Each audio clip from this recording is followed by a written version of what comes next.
Welcome back to Daily Tates and the bogus colleges, but also we're finding out that there is an even bigger problem because even registered and legitimate working colleges offer then bogus qualifications, and that's what we're going to be talking about. We are still speaking to Wonga Ntshinga and Mr. Samuels, but before we come back to you guys, we do have a caller on the line. Thobeka Mpanza Dumela. Hello, how are you? Sikhona unjani sisi? I'm okay. Sitshela indaba yakho yokuluza 22,000. Hey, 2014, I was registered at a college by the name of First Choice Varsity College. I was under the impression that I was doing a diploma in education. Yes, the college was registered with the Department of Higher Education, but the qualification that they were offering was not accredited. So after those discoveries, we had a strike of students. A week later, the college turned into a funeral parlor. Whoa, Thobeka. The college, a week later, yashintsha from being a college to a funeral parlor. Ganjani? Well, during the week that we were striking, the following week, I went there because I was trying to claim my money. But when I got there, I got the shock of my life. It was operating as to be a funeral parlor. Wow. Sure. And when we had an attorney that said she was going to help us to claim our monies back. Yeah. She kept on brushing us off, and the lady from the reception told us that no, those people have paid her already. She's not going to help us. The file is no longer with her, and yeah, we did not get our money back. So in 2018, man, Jenny, tolile imali? No, we did not get our money, and we tried to seek for assistance from the police, and they simply said, you know about these colleges, there's nothing we can do because we are warned each and every year about these bogus colleges, but we cannot help you because you registered on purpose. Okay. Mampanza sicela ukuthi nje ubukele ku TV uze ukuthi ihambeli zethu zophendula ithina but uhlala namhlanje. Siyabonga kakhulu for ikhola yakho ne.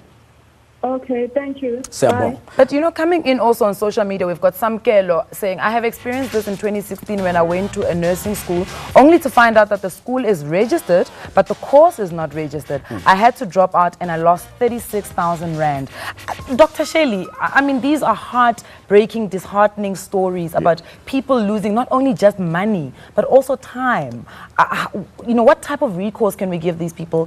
What should they be looking out for in terms of, you know, finding out that your qualification is not registered? Thank you, and you're perfectly correct that it's actually heartbreaking to listen to the stories and to realize that people put so much trust into our education and training systems and the legislation and believe that they will be protected.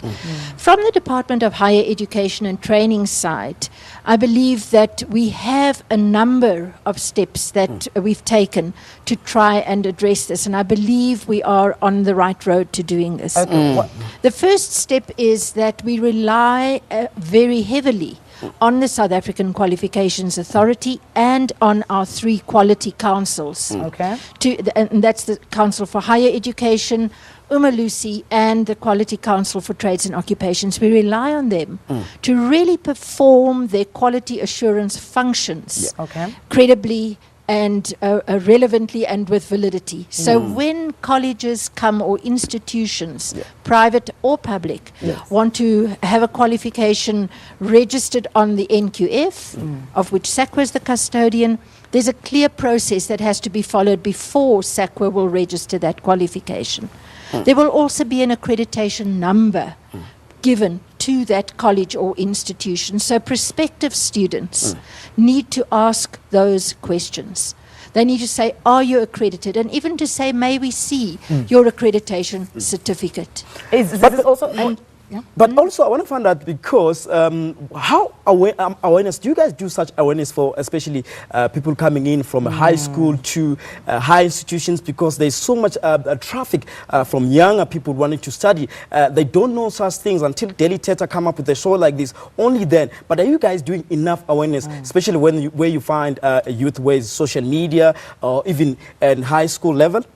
Yes, I think that our career development services in particular And our KETA awareness program is really geared up to work with the schools, with the colleges, even with universities. So should students want to go and study further somewhere else. So I think that is something that we do. We go to provinces, we go to all kinds of career shows, and we give talks. We're on radio regularly. There's the KETA radio shows on, I think, 10 of the 11 languages in South Africa. So we are really, as a department, it is a key and core focus in partnership with SAQA and the quality councils. You know what I see as well, Dr. Shelley, is that you advertise on radio. Even those colleges as well, they do advertise on radio, even on papers as well. So you end up, there's a bit of contradiction. Who's right, who's wrong as well. But there's a nice comment coming in from Teresho, King Vera Balo. They use beautiful ladies like Nicolette to advertise their fake colleges,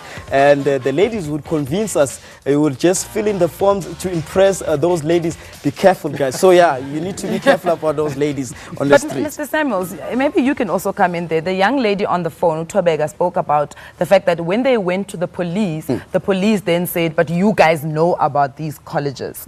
I mean, that in its own is so discouraging. It's my money that I've lost here. How is that an appropriate response?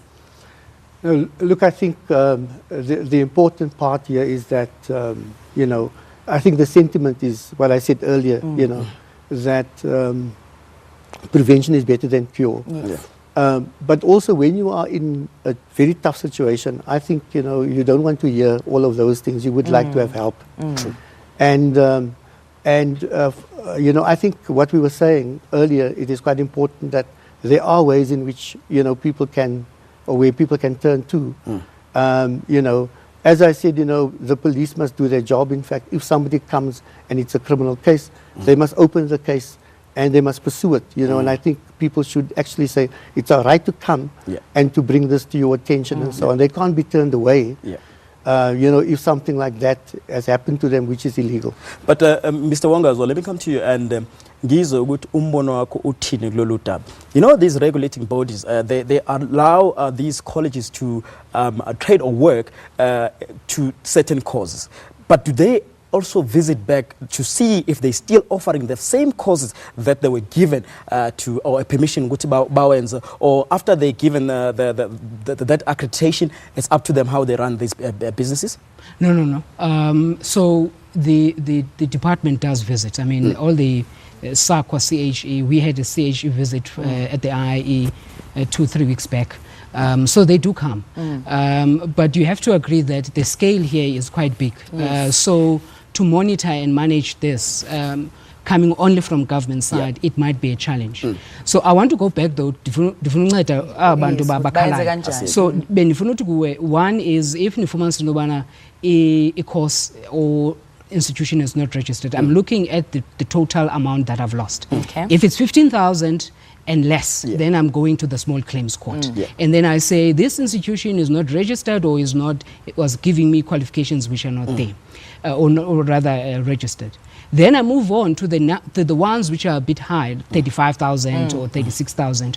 Those ones you need to get a lawyer as quickly as possible. If you cannot afford a lawyer, you just go to the legal aid body and they will provide you with a legal team that can actually try and recoup that money from that institution. But anything it's just my opinion. If Siba 6, 7, 8, we lost 38,000. Siba ne case because I'm sure within a class maybe it was 10 of you, and then realizing then we are individual claim your own amount. No, it will. But obviously, if Sadibanisa songe, amount higher than the small claims court, for example. So it depends. I must be honest with you. We've got the parents as Ngenamali. They will have provided that amount, the total of it, to that institution, and they cannot even wait. And awakwazi esikolweni, awakwazi kwenye indawo because imali imgi. Thole ukuthi nalo mzali as well ubekade thathe ne loan futhi okudayiswa inkomo ukuze kwazi ukuthi umntwana uyofunda, only to find later on ukuthi yazini kwayona lento ayifundelayo ayizukumsiza ngalutho. Give us ama calls wakho ekhaya sifuna ukuza umbono wakho uthini about isihloko sanamhlanje ukuthi ngomunye wabantu owazithola sefundela qualification wathola late ukuthi kahle lento engiyifundelayo ayikho. Masibuya sobe sichecka nama social media wakho nama calls wakho. Some men say break in, siyabuya after this.